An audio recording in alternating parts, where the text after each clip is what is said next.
Hello, everyone. Welcome to day 3.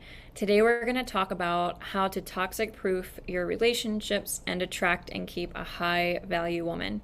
So, today, I'm going to break down the things that repel a low quality woman or low value woman and the things that attract a high value woman. And when I say value, I mean a woman who's in her power, who's not trying to take. So, a high value woman is someone who's looking for where she can contribute, what she has to give, learning how to empower herself and be the best version of herself. A low value woman is someone who wants to take from other people and doesn't take accountability or responsibility for their actions. Okay? So that's just to define. I think everyone is born inherently valuable, but when it comes to how people act and how they've trained themselves, that's what I'm referring to. So I want to share with you guys that I have been a low value woman. I've been the very woman that I'm telling you guys to steer clear from. I can call these women out and I can tell you that it's not just you because I've been that person. Okay? When I was 23, I got with a man who was a Marine, former Marine, who ended up kissing my sister when I was in the hospital getting back surgery. And I proceeded to try to convince him to love me for the next 2.5 years, and even went so far as to hire a psychic lady to help me. And I gave her a ton of money. I got scammed. She told me he was my soulmate, and if she just prayed these demons away, his alcoholism would go away, and then he would open up his eyes and see that I'm the one. Like, crazy stuff. That's super toxic. I was putting pressure on myself to be the perfect girlfriend, and I was so angry at him for not seeing my value and my worth. And I wasn't holding him accountable. I wasn't setting boundaries and communicating clearly with him, and then giving him the opportunity to respond in a healthy way or not. So I have a lot to say about this. If you want to toxic proof your relationships, start by setting boundaries. And in order to set those boundaries, you'd have to get really clear on how you want to be treated, and then treat yourself that way, first of all. What your vision is for your life, what your goals are, what your mission is, what's important to you, what your values are, and how you can protect or keep yourself safe. What do you need in order to feel safe? And that starts by you giving yourself that, and then making sure that no one crosses the lines that you've set out. So you can imagine your boundaries being like your home that you're creating. It's not a way to keep people away from you so much as it is a way to create a sense of safety for yourself. You don't want to create the home as like it's not a shack that you're using to keep yourself away from bears. It's a place that you can go and relax at the end of the day and heal. And if you don't have that safe space for yourself, then you're going to constantly be in a stress response and constantly be reacting. And if you're reacting, you're not leading. If you're reacting, you're not in your executive functioning. So the boundaries are to protect the feeling of safety that you need in order to be in your executive functioning, in order to lead, in order to pursue that which is important to you. So think about that. What are my boundaries? What are my standards? What are my values?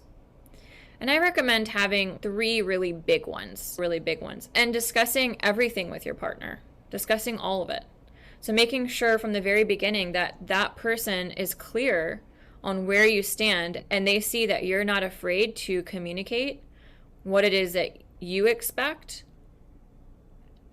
So clearly you're not, if they see that, they realize that you're not so insecure that you're afraid that they're going to leave if you set the boundaries.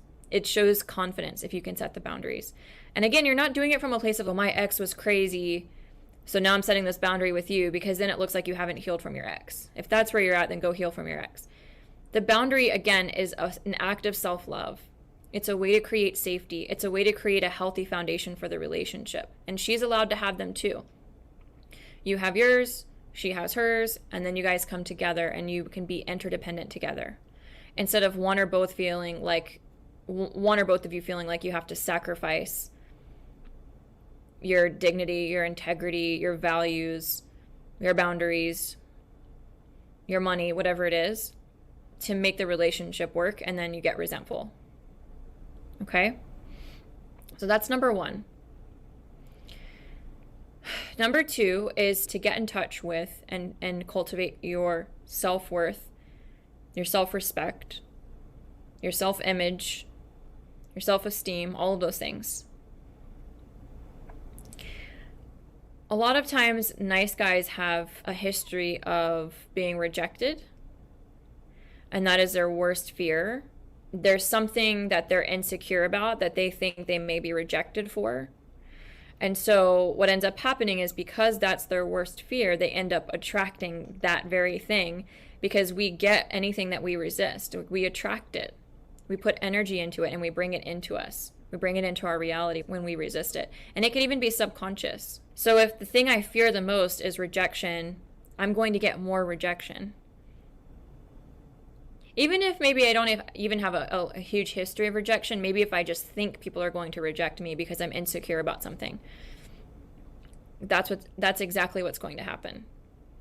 So you can hack that whole cycle by completely and fully loving and accepting yourself. Even the parts of you that you feel guilty about or have shame around or that you're insecure about, how can you learn to love all those parts of you? And the beautiful thing that does is it also allows you to love all the parts of your partner. You can tell when a woman is really well loved and pursued and led by a good man based on how much she glows. It just lights us up to feel wanted and led by a man who feels good about himself and who takes care of himself and who's in his power and has a clear yes and a clear no and a clear vision and is taking us along for the ride and who can honor us. So hopefully that answers the question of, how do I repel a low value woman? Easy. Boundaries. The word no. Maybe not giving her what she wants at that moment. Maybe coming up with a separate solution and seeing how she responds to a solution that works for both of you. And again, this isn't like I want to go have beers with the guys and I know I told you that I would take you to the movies and now I'm changing my mind and saying no. I mean, meaning what you say and saying what you mean. And so that means if you told her you were going to take her to the movies, you take her to the movies. But if you've told her that you had plans and then she wanted to do something and wants you to cancel those plans, especially in the very beginning, then you say, no, I have plans, but how about tomorrow night? How about the night after that? So she gets the picture that you're a sovereign man, that you've got other things going on, that you've got a mission, that you've got a plan. Now, if all you do is hang out with your friends and you have no mission and no plan, she's probably going to feel that and have some resistance to that. So all of this includes you just being in a groove in your life. Where are you headed? What are your goals? Who do you hang out with? Who do you surround yourself by? What do you do on a day-to-day basis? And getting a really clear picture of what a powerful version of you looks like. And then making sure that she gets looped in, but you're not sacrificing all of that for her. Because once you let go of that and once you lose your identity, she's not going to respect you. And she's going to feel out of control and she's going to be like, where did he go? She wants to feel you. She wants to feel your power. She wants to feel your strength. She wants to feel your identity. She wants to feel your authenticity. And she wants to feel chosen from that place. And she wants to feel important as well. All right, your homework for tonight is to think about your boundaries. What are your boundaries moving forward with really anybody, but especially a partner? What are your 3 top boundaries that you can communicate to that person ahead of time? And again, this behavior is just saying what you're going to do, not telling them what to do. So a boundary shouldn't sound like, well, you're not going to do X, Y, and Z. A boundary is more like, if you hit me, I am going to blank.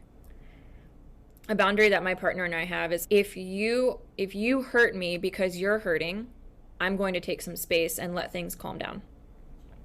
we're talking about. If one or both of us is heated and we're hurting, and so we want to make the other person hurt, that's the boundary. Just trying to get the other person to empathize with how we're feeling by making them feel the same way. That's the boundary. Monogamy is a boundary for us. If you cheat on me, then I will leave.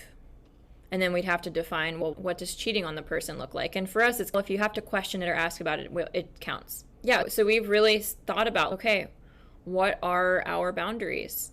What are our needs? What are our desires? And the desires are met through the boundaries. The desires can't even become a conversation until the boundaries are there. All right, that's your homework, and I will see you guys tomorrow. Thanks for joining in today.